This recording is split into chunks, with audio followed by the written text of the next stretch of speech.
Congress party తాజాగా తెలంగాణ వాదాన్ని వినిపించడాన్ని ఎన్నికల ఎత్తుగడగా టీడీపీ అభివర్ణించింది. 2004 ఎన్నికల్లో తెలంగాణ ఇస్తామని చెప్పి కేంద్ర రాష్ట్రాల్లో అధికారంలోకి వచ్చిన కాంగ్రెస్ను గత 4.5 ఎవరు అడ్డుకున్నారని టీడీపీ పార్లమెంటరీ పార్టీ నేత ఎర్రన్నాయుడు ప్రశ్నించారు.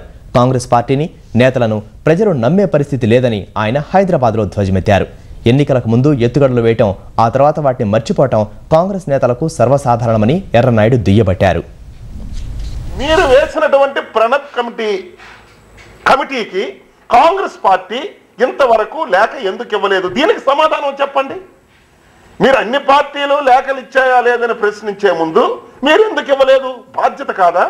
ఒక జాతీయ పార్టీగా మీ విధానం చెప్పవలసినటువంటి అవసరం లేదా అని నేను అడుగుతున్నాను. ఇంకా ఎంతకాలం ఎంతమందికి మోసం చేస్తారు?